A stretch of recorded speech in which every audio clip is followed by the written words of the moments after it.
the Unfiltered Human on the Fringe episode 28, hosting joy.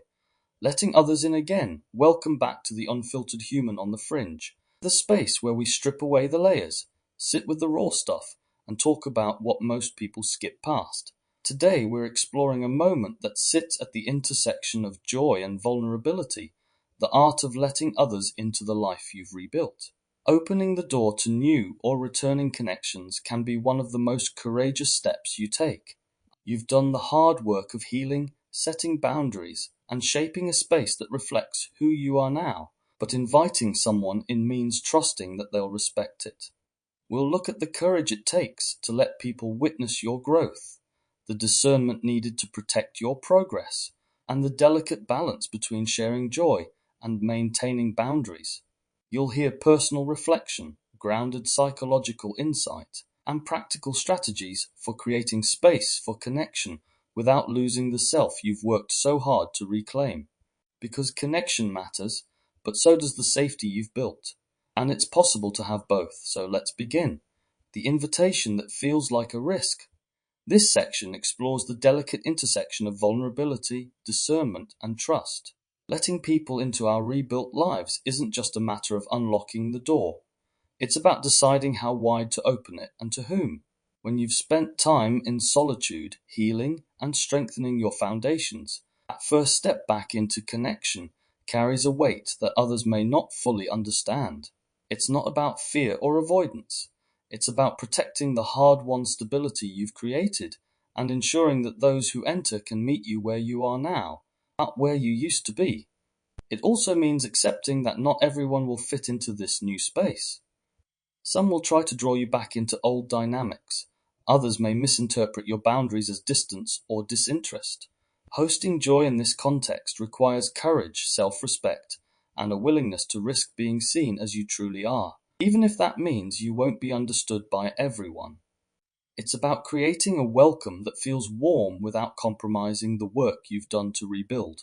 Attributes include discernment, knowing who to let in and when; courage, facing the risk of being misunderstood or hurt again; reciprocity, ensuring relationships feel mutual, not one-sided; self-respect, honoring the progress made even when others don't see it. The door and the threshold.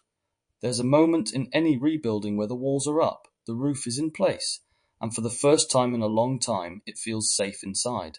The temptation is to stay in that safety forever, to protect it fiercely, to keep the locks bolted, to ensure no one can bring in the drafts of the past. But there's also another truth. A house, no matter how beautifully rebuilt, becomes stagnant if no one crosses the threshold. Joy needs company, and company needs an open door. The challenge is that an open door also lets in risk. Some guests will walk gently, respecting the floors you've polished and the space you've nurtured. Others will drag in the mud of their chaos without noticing the care you've taken. You can't always tell which is which at first glance. That's where discernment comes in, the slow art of letting someone step inside just far enough for you to see how they treat the space. Sometimes that means offering a seat in the hallway instead of the living room. Sometimes it means inviting them into the kitchen, but not yet the bedroom. This is the dance of hosting joy after rebuilding, keeping the windows open for light and air, while ensuring the structure you've created doesn't collapse under the weight of someone else's storm. Personal reflection. There have been times in my own life when the idea of letting people in felt like too much of a gamble. After certain breakdowns, both in relationships and in my well-being, I learned how to create spaces for myself that felt truly safe. But when that safety became too familiar, it turned into a kind of quiet isolation. I remember after a particularly challenging chapter of my life, I began reconnecting with old friends and meeting new people. At first, I would only share small pieces of my life, surface-level updates, nothing too raw. I told myself it was about protecting my boundaries, but looking back, part of it was fear. Fear that if I revealed the full truth of who I'd become, they might not understand, or worse, they might misuse that openness. The more I healed, the more I realized that keeping people at a polite distance was costing me something precious. Joy. Not the loud party kind of joy, but the deep, sustaining joy that comes from being truly seen by another human being. Still, I had to relearn how to host that joy. In the past, I'd let people in, straight into the center of my life, without pausing to see if they could treat that access with care. Now I pace myself. I offer smaller invitations, coffee instead of a weekend trip, a conversation instead of a confession, and I watch how they hold what I share. That pacing has made it possible for me to experience connection without losing the safety I've worked so hard to build. Psychological insight. One thing I've learned both from experience and from understanding the research is that trust after a period of hurt isn't rebuilt in a single moment, it's layered. Brené Brown's work on trust describes it as a series of small, consistent actions, what she calls the braving framework: boundaries, reliability, accountability, vault, integrity, non-judgment, and generosity. I've found that applying this framework, even loosely, helps me measure the readiness of someone to be let further into my world. Psychologically, this pacing process engages gradual exposure, a concept from cognitive behavioral therapy, CBT, that's usually applied to anxiety. Instead of throwing ourselves into the deep end of vulnerability, we take measured steps toward it. This helps our nervous system learn that openness doesn't automatically lead to danger. In my case, I realized that the reason my body tensed at the thought of letting someone in was tied to past experiences of enmeshment, when relationships became too merged, too quickly, leaving me feeling suffocated or unsafe. That recognition alone allowed me to approach connection differently. I could still open the door, but now I keep my hand on the frame, choosing when and how to invite someone further in. There's also the reciprocity principle in social psychology, the idea that healthy relationships are built on mutual exchange, not one person doing all the giving. I've learned to watch for signs that someone is equally invested in the connection and not simply taking from the safety I've created. By making these adjustments, I've discovered that hosting joy doesn't have to mean losing control of my space. It means letting others witness my growth while ensuring my sense of self remains firmly rooted. Insight prompts. Who have you recently allowed into your life, and how did you decide they were ready for that access? What would a small invitation look like for you in a new or rekindled relationship? Theory in action. For the next month, experiment with offering small, intentional invitations to people you'd like to connect with. This could be as simple as a short phone call or a walk together. After each interaction, reflect on how you felt energized, neutral, or drained, and use that as data to decide the next step in letting them in. The first knock on the door. In this part, we'll explore the tension between anticipation and apprehension when new connections approach our rebuilt lives.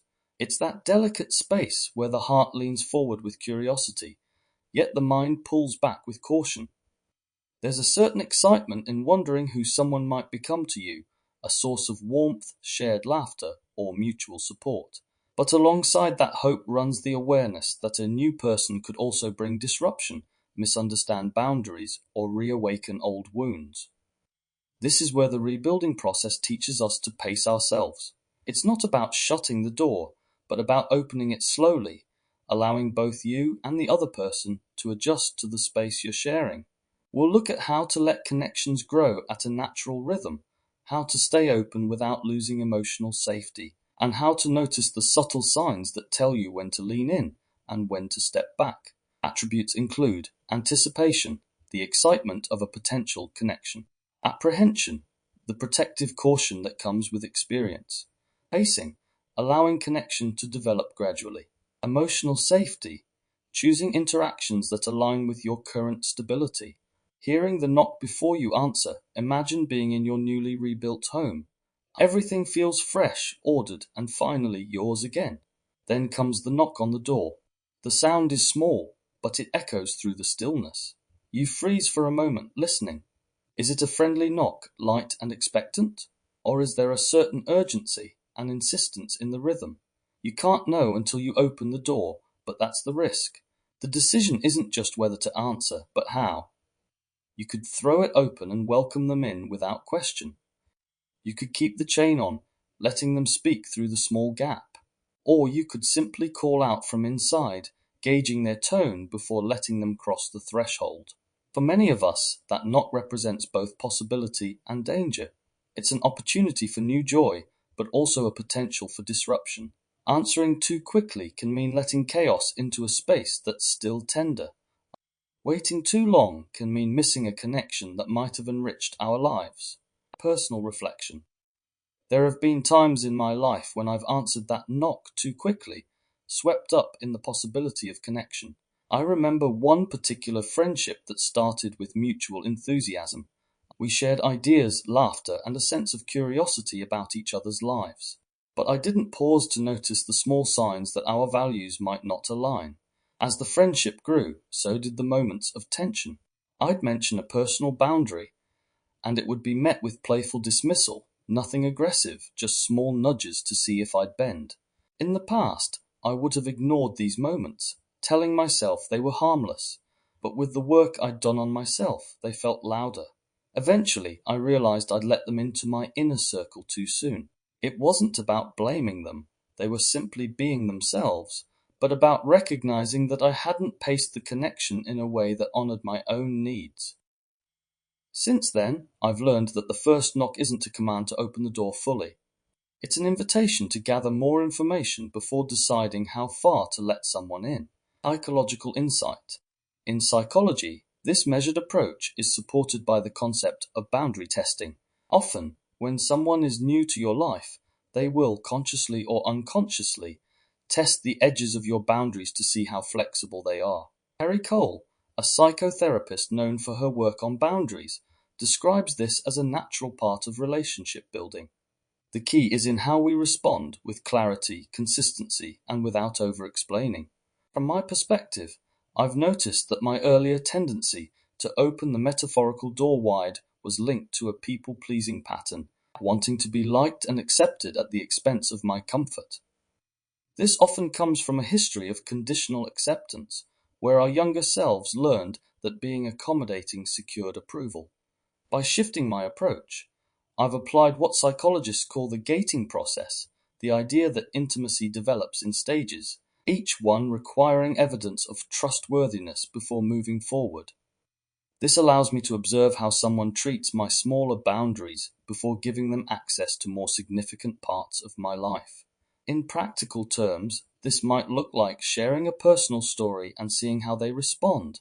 Do they hold it with care, or do they use it as casual conversation fodder? Do they respect a no without pushing, or do they frame it as an obstacle to overcome?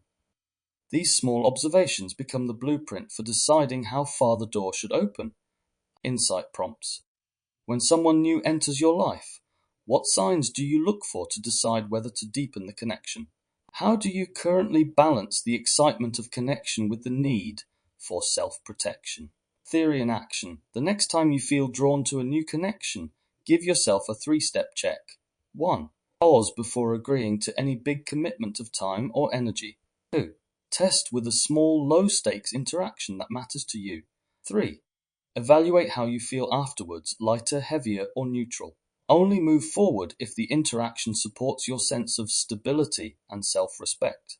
The weight of the welcome mat. The ongoing responsibility that comes with letting people into your life again. Extending the welcome mat can feel like a victory in itself, but what follows is just as important. The quiet, steady work of maintaining what you've invited in. Once someone has stepped inside your emotional space, the dynamic changes. The task shifts from deciding who to allow in to learning how to keep the connection healthy and sustainable over time. It's here that boundaries must remain steady and clear, not just in the early days, but throughout the relationship.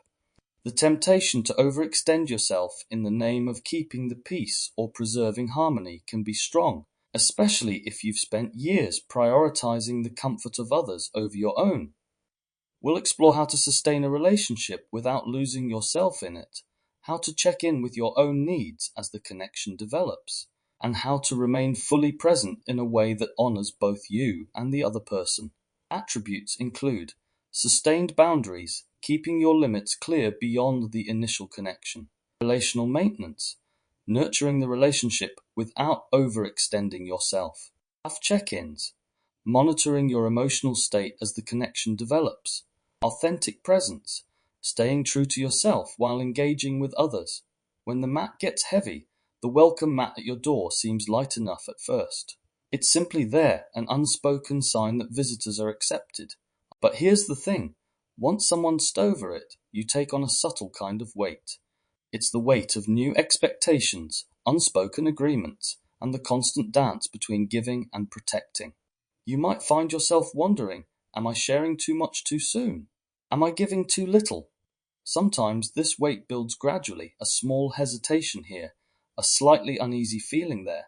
Other times it hits all at once when a friend, colleague, or partner makes a request that brushes against a line you thought was clear. If we're not careful, the welcome mat can start to feel like a heavy load we're dragging, rather than a symbol of connection. And when that happens, we have to ask ourselves, am I still welcoming them in, or am I keeping them here out of habit or obligation? Personal reflection. I've had times where I let someone in, and in the early days it felt light and easy. We'd share conversations, ideas, moments of laughter that seemed effortless. But over time I noticed my energy changing. I'd anticipate their needs before they voiced them, catch myself adjusting plans to fit theirs, and in the quiet moments afterwards feel oddly drained. It wasn't that they were deliberately taking from me. It was that I hadn't noticed the subtle ways I was overextending myself. One connection in particular taught me this lesson the hard way. I'd opened the door fully, welcomed them in, and in doing so, unconsciously stepped into an old pattern of overgiving. When I finally realized it was uncomfortable to address. So I need to pull back a little, felt risky, as though they'd interpret it as rejection. But I learned that if I didn't speak up, the weight would only grow heavier, and the connection would lose its joy entirely. Psychological insight. This shift from light to heavy is closely tied to boundary drift, the slow erosion of personal limits over time when they're not actively reinforced. Psychologists such as Dr. Henry Cloud have discussed how relationships require ongoing boundary communication, not just a single setup at the start. From my own lived experience, I can see how much of this drift was connected to attachment history. In earlier years, my sense of worth was often reinforced by how much I could give to others. When someone entered my life, I'd slip into a pattern of proving my value through acts of service, availability, and emotional labor, often without being asked. In behavioral psychology, this is also linked to the compliance effect, where people comply with requests more when they've already made a small commitment. The reverse is also true. Once we have committed to a relationship, we are more likely to give even when it's no longer beneficial. By recognizing this in myself, I began to consciously pause when new asks arose. I'd check in with my body. Did I feel open and willing, or tense and reluctant? That pause became my most reliable tool for keeping the welcome mat light, rather than letting it become something I dragged reluctantly across the floor. Insight prompts. When you welcome someone into your life, how do you monitor whether the relationship is still energizing you? What are your earliest signs that your boundaries are beginning to drift? Theory in action. For the next week, practice boundary journaling for any developing connection. Each time you agree to something, jot down 1. What was asked of me? 2. How did I feel when I agreed? 3. How do I feel after it's done? This simple log can help you spot patterns before the weight of the welcome mat becomes too heavy to carry, when openness meets reality. In this section, we'll explore what happens when the ideal of letting others in collides with the reality of how they show up. Opening your life to someone new can feel liberating, but it also carries the risk of revealing misalignments, differences in values, communication styles, or emotional maturity that weren't visible at first. The challenge is learning to navigate these discoveries without immediately retreating behind walls or abandoning your openness altogether. This is the space where discernment becomes practical, not theoretical. It's about noticing the subtle red flags without overreacting and acknowledging the green flags without idealizing. Sometimes the reality of a connection will enrich your life beyond expectation. Other times it may disrupt the stability you've fought hard to build. We'll look at how to respond when a person's actions or energy begin to shift the dynamic, and how to recalibrate your openness without closing yourself off from future opportunities. Attributes include realistic expectations. accepting that people will not always match the image we have of them. Adaptive boundaries, adjusting your openness based on lived experience, not just first impressions. Mutual alignment, seeking relationships where both parties are willing to meet in the middle. Emotional self-protection, protecting your stability without losing the capacity to connect. The shift in the room. At the start, the connection feels natural, conversations flow, and the other person seems to fit comfortably into your world. But then, small things begin to shift. They might dismiss something you value, or overlook a boundary you thought was clear. It's not catastrophic. It's subtle, like a room where the lighting changes slowly, making you question whether you imagined it. Sometimes those shifts are harmless misunderstandings. Other times, they're indicators that the connection may not be as aligned as you thought. The challenge isn't just recognizing these changes, it's deciding how to respond without shutting down completely. This is where openness meets reality.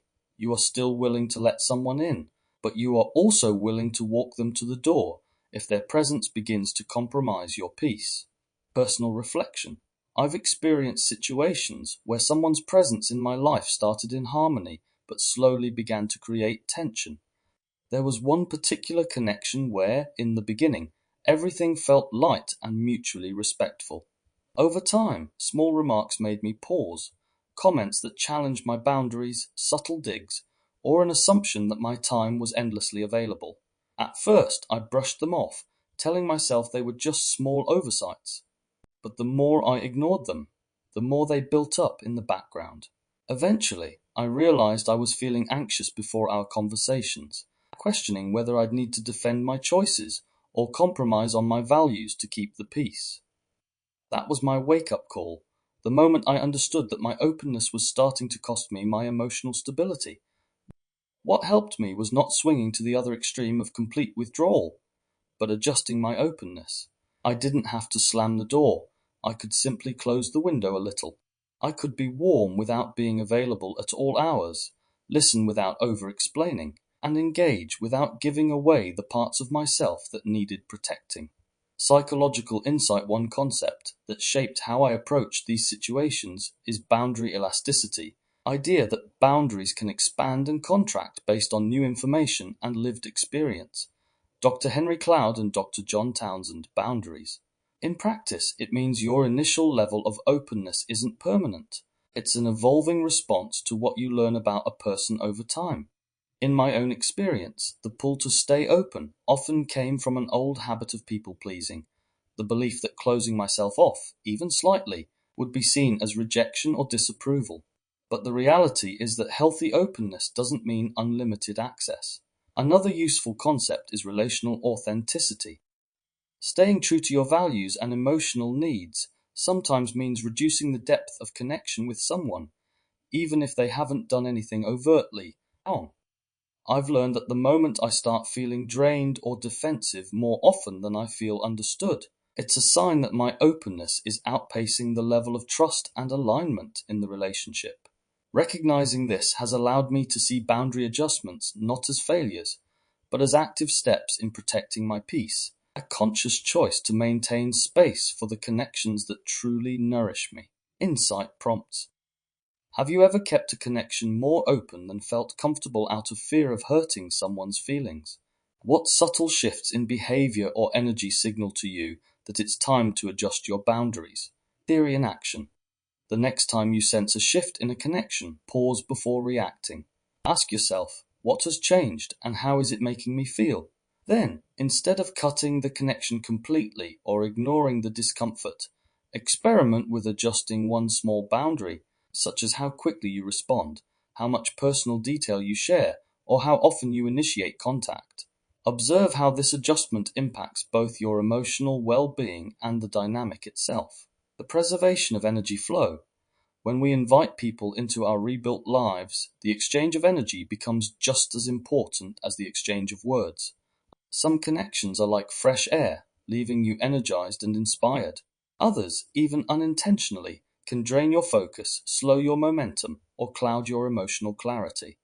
This section is about recognizing the patterns of energy flow in your relationships and deciding which ones support your growth and which ones take more than they give.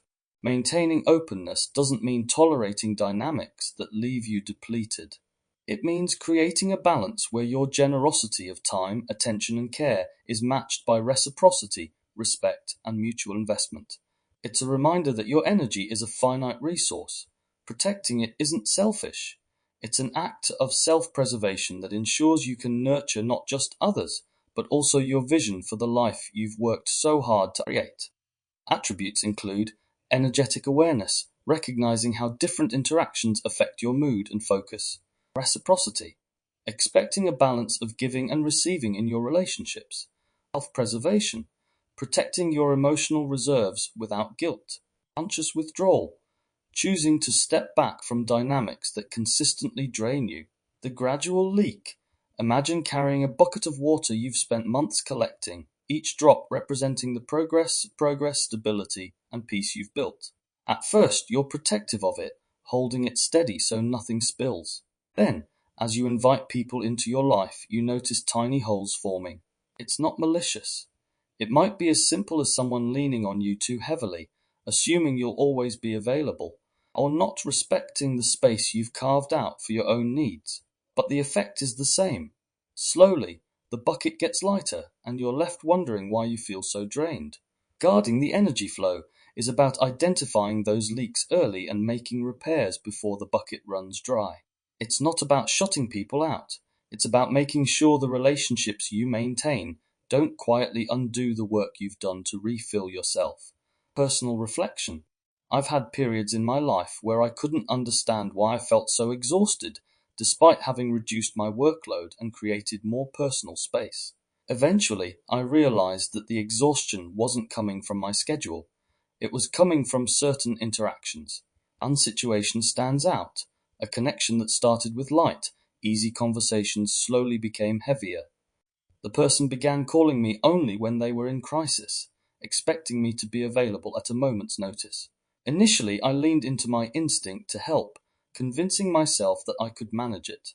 But over time, I noticed I was more anxious and less motivated in other areas of my life, and when I sought to be listened to by them, when I was upset one day, after my spiritual awakening, they denied our friendship was that deep. Yet I had listened to them for multiple hours, for 3 days in a row. It was utter disparity. It took me longer than I'd like to admit to see that this wasn't about them being bad or me being too sensitive. It was about an imbalance. I was pouring more into the connection than I was receiving back.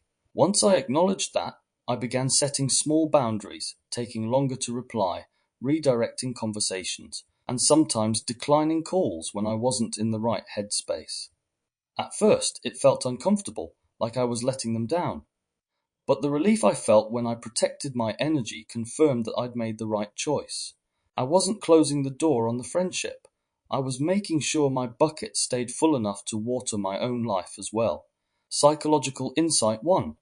Concept that deeply resonated with me in these moments is emotional labor, a term first coined by Ali Hochschild, 1983, to describe the effort involved in managing not just your own emotions, but also the emotions of others.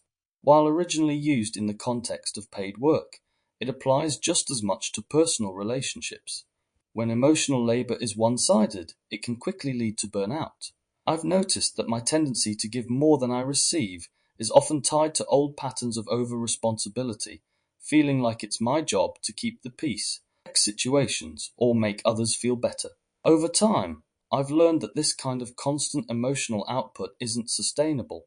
Another useful principle here is the conservation of resources theory, Hobful, 1989, which suggests that people strive to obtain, retain, and protect resources, and when those resources, like time, emotional energy, or focus, are depleted, stress increases.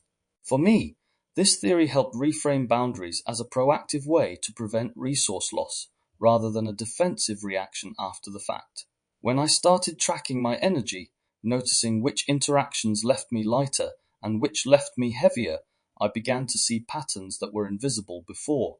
This awareness allowed me to adjust my openness without guilt, focusing on the connections that replenished me instead of draining me. Insight prompts. Who in your life consistently leaves your bucket feeling fuller after interaction? What are the early signs that a relationship or dynamic is creating more leaks than it's worth? Theory in action over the next week. Keep a simple energy log. After each social interaction, rate your energy on a scale from -5, very drained, to +5, very energized. At the end of the week, look for patterns. Where are the leaks and where are the top-ups? Use this data to decide where to invest your openness moving forward. Invitations with conditions. Rebuilding your life often means you'll be invited into new opportunities, gatherings, or relationships, but each invitation carries a choice. Accept it as it is, decline it entirely, or adjust the terms so it aligns with your boundaries. This part is about understanding that you are allowed to negotiate the conditions of connection without guilt. An invitation doesn't have to be all or nothing. Sometimes you can meet halfway, staying for an hour instead of the whole event, offering to connect one-on-one instead of joining a large group, or suggesting an environment that feels safer for you. These small adjustments aren't about being difficult.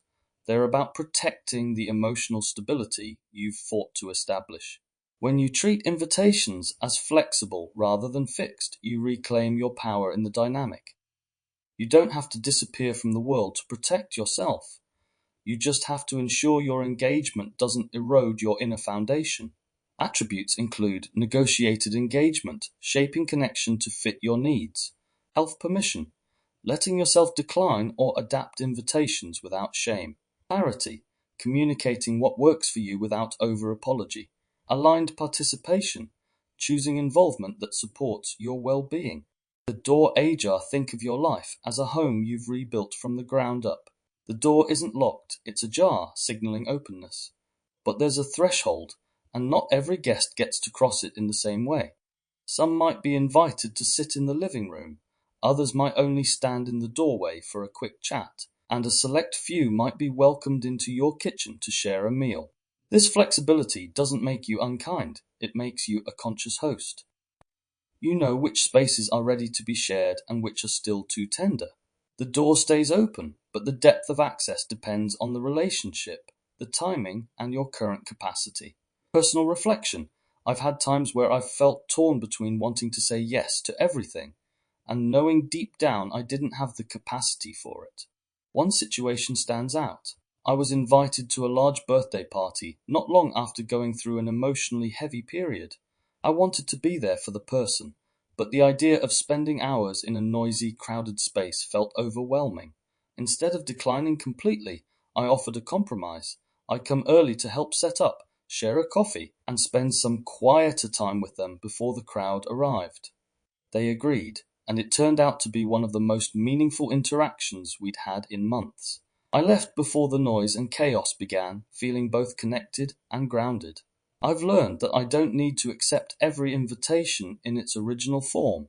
I can shape it in a way that honors both my relationships and my mental space. And if the other person can't respect that, it tells me a lot about whether the connection is truly mutual. Psychological Insight 1 concept that's helped me navigate this is assertive communication, as defined in Interpersonal Effectiveness Research, Alberti and Emmons, 2008. It's the ability to express your needs and preferences clearly, directly, and respectfully, without aggression or excessive self-sacrifice. For me, assertiveness has been the bridge between connection and self-preservation. I've also found self-determination theory, Deshi and Ryan 1985, to be incredibly relevant here. It suggests that autonomy, the ability to make your own choices, is a basic psychological need. When we adapt invitations rather than blindly accept them, we honor our autonomy, which in turn supports our motivation and well-being. In my own life, the shift came when I stopped seeing boundaries as barriers and started seeing them as customizations. I began telling myself, I'm not saying no to you, I'm saying yes to myself. This reframing helped me offer conditional yeses that maintained connection without compromising my peace. Insight prompts think of a recent invitation you accepted out of obligation. How could you have reshaped it to better suit your needs? How do you currently signal your availability? And does it match your actual capacity? Theory in action. The next time you receive an invitation, pause before responding. Ask yourself, what version of this would feel right for me? If necessary, propose that version. Treat it as an experiment. See how people respond when you protect your energy while still showing up. When letting in means letting go, the act of letting someone into your life often requires letting go of a little control. That's the paradox. We create boundaries to protect ourselves, but relationships thrive on shared space, and shared space means some unpredictability. This final section is about trusting your resilience enough to allow for imperfection in connection. You can prepare your home, tidy the rooms, and set the table, but you can't predict exactly how your guests will behave once they arrive. Letting people in again is less about controlling every variable and more about believing you can adapt if something unexpected happens. Attributes include resilient trust, believing you can handle what arises even if it's not ideal; adaptability, allowing space for other people's quirks and needs; mutual learning, accepting that both parties may need to adjust; grace in the mess, letting connection breathe even when it's imperfect.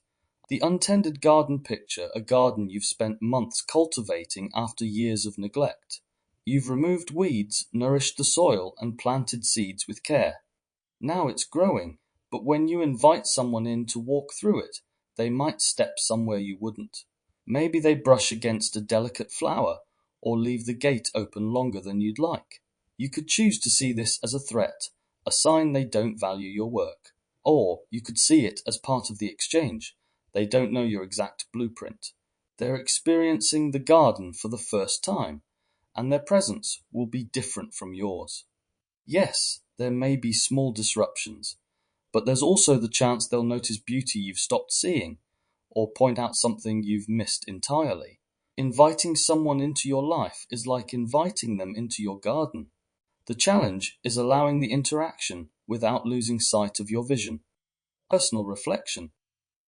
There have been times I've felt protective to the point of tension when letting new people into my space, whether that space was physical, emotional, or creative. One example was when I invited a friend to collaborate on a project I'd been working on for months. I had a clear vision for it, and when they started making suggestions that veered from my plan, my first instinct was uncertainty. I realized later that my defensiveness wasn't just about the project, it was about feeling safe. I'd built this space with such care that any perceived deviation felt like a potential loss. But after taking a step back, I saw that some of their ideas added depth and possibilities I hadn't considered. This experience taught me that letting people in sometimes means letting go of the exact way you thought things had to be. It doesn't mean abandoning your boundaries. It means recognizing where flexibility might enrich the connection instead of threatening it. Psychological Insight 1 principle that's helped me here is relational flexibility, rooted in adaptive coping research, Bonanno and Burton, 2013. It's the ability to adjust your behavior and expectations based on the demands of the situation without abandoning your core values. In my case, this meant holding onto the vision I had for my project, but allowing input where it didn't compromise the essence of what I wanted to create.